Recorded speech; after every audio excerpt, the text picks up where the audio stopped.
يا مساء النور، أهلا وسهلا بكم جميعا. حبيت نحكي على موضوع معناها يخص الأدب والفن والشعر في الوطن العربي وبالأخص في تونس، معناها بما أننا ننتمي لهذا البلد الجميل، وإن شاء الله يكون تونس معناها بلاد آمنة إن شاء الله. حبيت نلاحظ معناها حاجة، علاش معناها المبدع أو الفنان التونسي، وخاصة معناها في ميدان الشعر والأدب وغيرها من المجالات الفنية والأدبية، ما يحبش الخير غيره. عليه ما يحبش الخير غيره؟ معناها أنت كتحب النجاح وتحب تنجح وتوصل معناها للقمة وتتألق في ميدان الفن والإبداع، عليه ما تحبش الخير غيرك، تحسدوا تغار منه، تعاقلوا وتحاول تحطوا العصا في العجلة.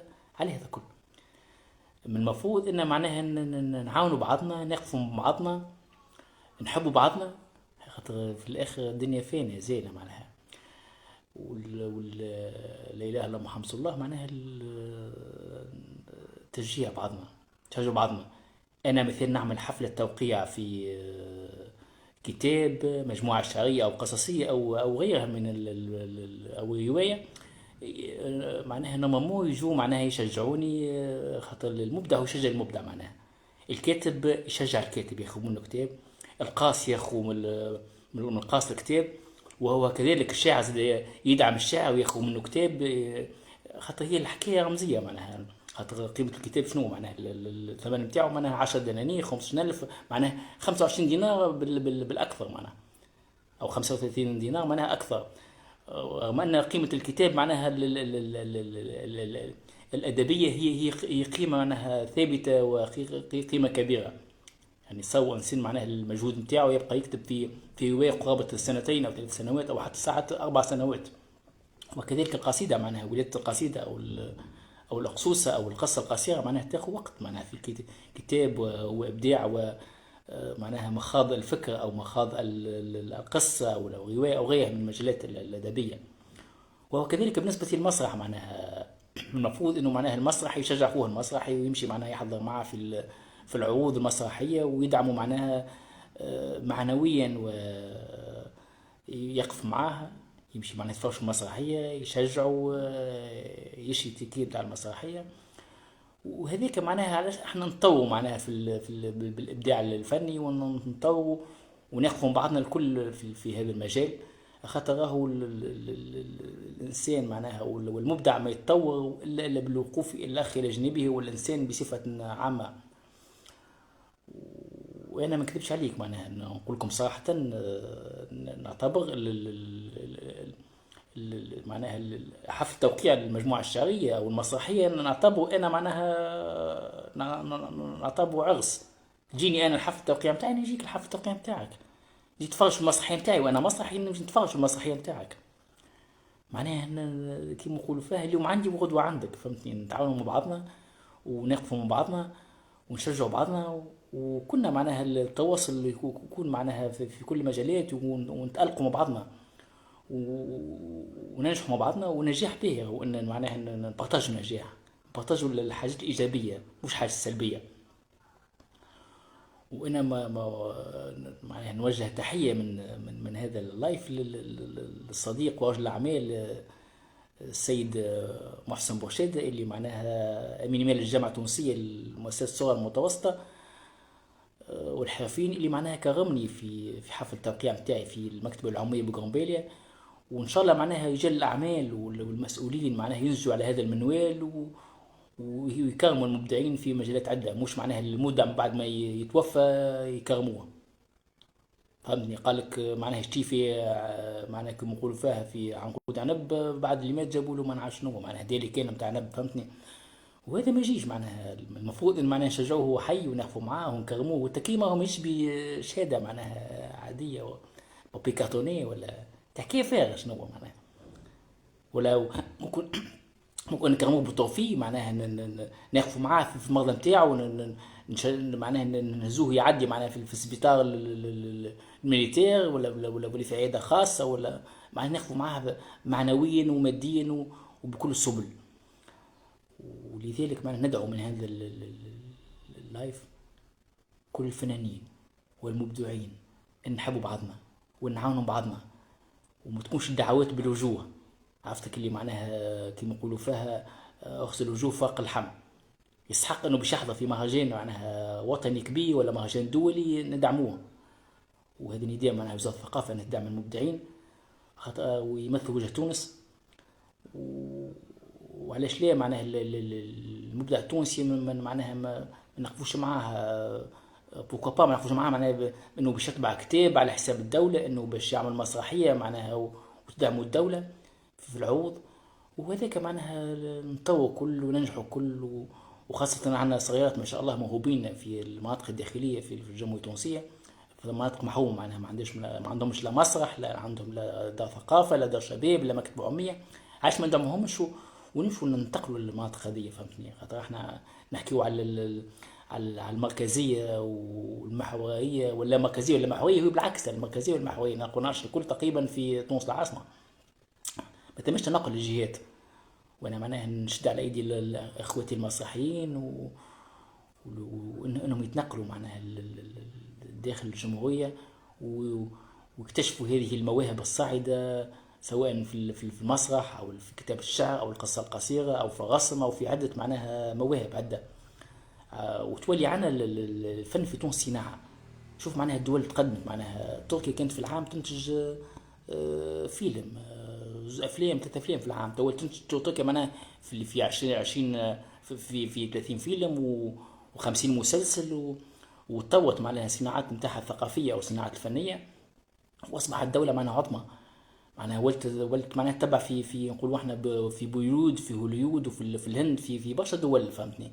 لذلك راهي الصناعات الثقافيه هي اللي معناها معناها تعلي من شأن البلد، ومعناها وتولي معناها صناعة معناها كصناعات ميكانيكية أو كتكستيل أو غيرها من الصناعات معناها الموجودة في البلاد. ومعناها ويكون ثم تشجيع من الدولة ومن رجال الأعمال، ومن ما يكونش معناها يكون محتوى جيد ومعناها ونولوا ننجو معناها أفلام ومسلسلات على طول العام، مش كان في رمضان معناها ننجو معناها مسلسل أو 2 أو 3. وثم يولي هناك تنافس معناها نزيه، واللي ثم برشا كونكورونس معناها باش شكون يعمل أكثر إنتاج أحلى و... واكثر سلسله احلى معناها كوميديه، سواء اما كانت ام دراميه اما لذلك ندعو من هذا المنبر ان نحبوا بعضنا ونشجعوا بعضنا، مش نشجعوا التفاهات على فكره. خاطر ثم شكون ساعات يبدا ما عندوش قلم ما يكتبش مليح ونقولوا له ابدعت واحسنت، سواء رجل او مراه معناها يكون باهي ويكتب معناها فبها، يكون معناها ما عندوش قلم بكله وخطيه الشعر ولا قصه قصيره ولا روايه ولا غيرها، ونقولوا له يعطيك الصح ابدعت يا ودي كيك طالته في نفسه من الاخر. معناها تنفخ له في صوته بالفارغ معناها.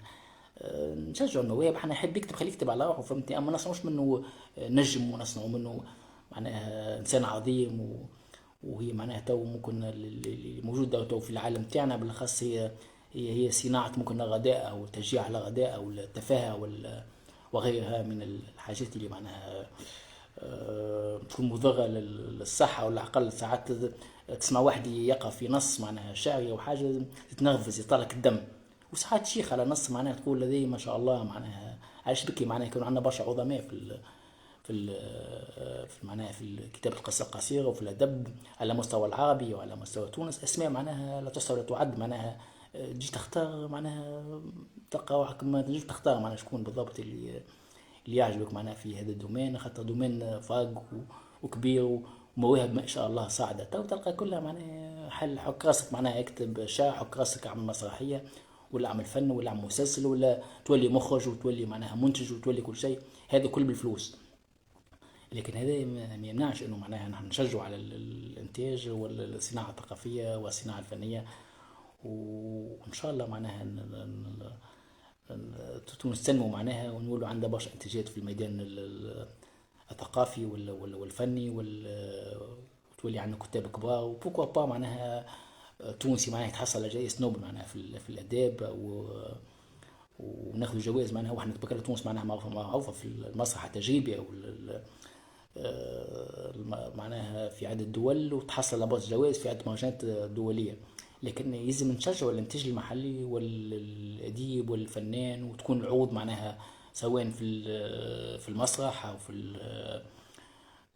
أو في غيرها، تشجيع التونسي للشعر التونسي والأديب التونسي والقاصة التونسي والمسرح التونسي. وإن شاء الله نلقاو مهرجان معناها مهرجان قرطاج معناها فيه برشا عروض تونسية، ومهرجان الحماة الدولي كيف فيه عروض تونسية، وبرشا معناها مهرجانات في على مستوى الوطني أو على مستوى أو مهرجانات دولية.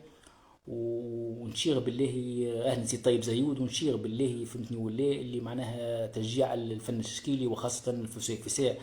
أنا صديقنا الطيب زيود ما شاء الله معناها عنده إنتاجات جميلة وحلوة معناها دي تابلو برشا. وتو بالمناسبة معناها عنده معرض في دار الثقافة ابن رشيق، معرض اللوحات الفسيفساء. نشجعكم باش تزوروه معناها، هذا المعرض متواصل مازال متواصل.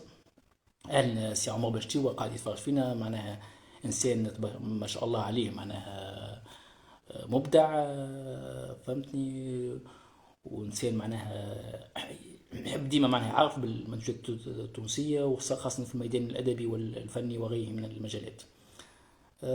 عندي نهار إن شاء الله نهار شكرا سي هشام، مرحبا بك هشام محواس. سي الفاضل العمدوني مرحبا بك اللي يتفرجوا في الفيديو هذا. نهار السبت هذا معناها عندي معناها حفل توقيع لمجموعتي الشهرية سيمفونية الوجع بكافيه البوزار. ندعو معناها كل الأصدقاء معناها التفضل بحذانا، وخاصة الزملاء المقيمين في قليبية واللي نجموا يتنقلوا. هناك مبيت في دار الشباب قليبة معناها على حسابك، مش غالي برشا، 10 دنانير تنجم تجيب حذانا. كيك معناها عندك كهرباء ولا موتوريزيت نجم معناها تحضر الحفل ومعناها وتمتع بمناظر خلابة في قليبية، وثم زيارة معناها، وتكون معناها دعم لأخوكم وليد. وندعو هذا خاصة للزملاء والأصدقاء على هذا الفضاء الافتراضي في سكان مدينة قليبية وغيرها من المناطق المجاورة لمدينة قليبية. وإن شاء الله موفقين جميعا، وشكرا على التتبع وعلى معناها على الدعم وتشجيع الكل. نشكر كل من شجعني معناها في هذا المجال الأدبي، وإن شاء الله موفقين، وشكرا جزيلا لكم، والسلام عليكم ورحمة الله وبركاته.